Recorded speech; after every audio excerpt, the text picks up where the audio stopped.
attack of the particulates. They're coming after me. Seems like a joke, folks, but in reality, what's in this snow is stuff that you probably do not want to eat any longer.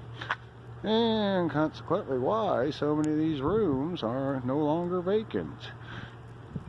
Nanoparticulates into the lungs is rapidly spreading.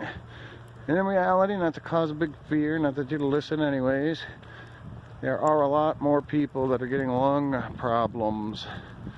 And I wonder what the lungs would have to do in connection with air. Could there be some sort of link there, possibly? Yeah, I'm not sure. Visiting my sister here. Yeah, I am sure. But, wow, what a giant hotel. I hear almost all the cities have huge, ginormous hospitals. Yeah, wonder why. When are we going to get to causation? When are we going to demand clean food, water, air, and clean medicines? You know, vaccines are dirty. They got mercury, aluminum adjuvants, thimerosal, and they can spin it all they want to, but it's no good putting that into your body. I got doubts about chemotherapy for cancer as well. Now, certainly I do believe some are more apt to receive something from it, and others, it actually can probably make their lives end sooner than they should. I'm very concerned about some loved ones. I know lately I'm taking a little extra hike on my own health. I've cut back my smoking. Did stop for a couple days, but now I'm snapping back into it.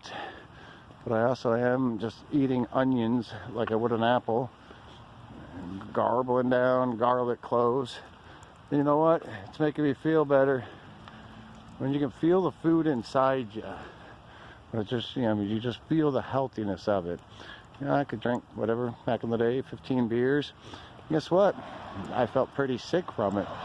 I could eat a whole Marco's large pizza. Guess what? I felt pretty sick from it.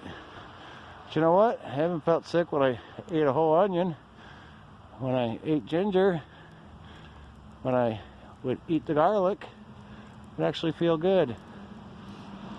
That's why I'm still a little bit dismayed that so many that are stricken by the big C go into the hospital and receive food knowingly that is unhealthy for us. The processed meats, the bread, probably unclean water instead of pure distilled water. You'd think you'd give the body and immune system every single thing needed. Oh, they don't spare on those chemo drugs though, do they? Oh no. In their back rooms, moving around their pencils and their charts. Right? Through the whole thing, they forget to think about overall health. That a body fed well, breathes well. Unbelievable. And I'm 100% convinced that if you go into hospitals under certain situations, sometimes you don't have much of a choice if it's like an emergency and trauma type. But if you go in on other illnesses, you got to ask the questions and you got to take control of your own health.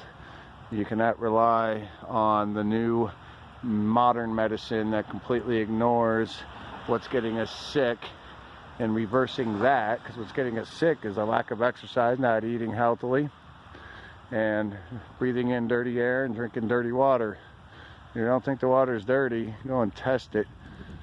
I mean, I already have studies that have come out through universities that have clearly stated the effects of fluoride. Now we have pharmaceuticals. You realize that old toilet water, instead of just bringing new water in from fresh sources or reasonably fresh sources and then ionizing them and purifying them, they take toilet water and they recycle that. And they don't get every single one of the chemicals out of it. And we're dealing with a world that half of people are on pharmaceuticals and wonder why we have so many liver problems. I imagine it has a little bit of something to do. Oh, you're not a doctor. How dare you use your common sense? As if that's not what the doctors do. As soon as we give in to a lab coat as ultimate authority to not using our own common sense, then this is what happens. We have growing hospitals, because one thing that they always then take over is the growing profit lines.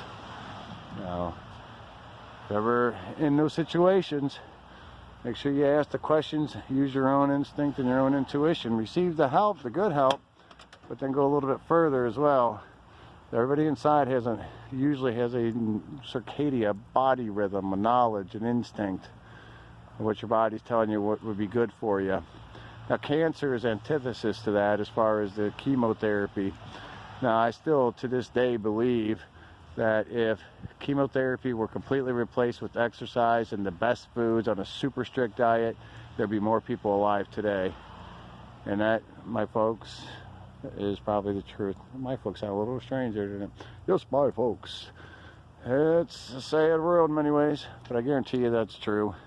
That's just your belief. And I'm like, yeah, well, doctors make them up all the time. Latest cancer drug out and about. Supposed to cure everything. Latest vaccine cures AIDS and cures cancer. Meanwhile, everything gets worse health-wise. And you know why it does get worse health-wise? Is because we started trusting too much other people's academia, and we had left realizing that we are still kind of like animals. Advanced, you know, smarter than animals, maybe not even smarter in some cases. And these days, I almost say that there's some sentient, meaning feeling, with plants and trees and the like. And not to just do a ring around the rosy and some sort of supernaturistic ritual, but I start to believe there was a little bit more after I start to see the modern destruction of what to say is going to be a happy life. Now, I don't go on happy life because, oh, I had the greatest time at the concert, at the ball game. I go on, hey, did I get some real substance today? Did my mind think about something important? Was there a purpose and a mission that was worthwhile behind it?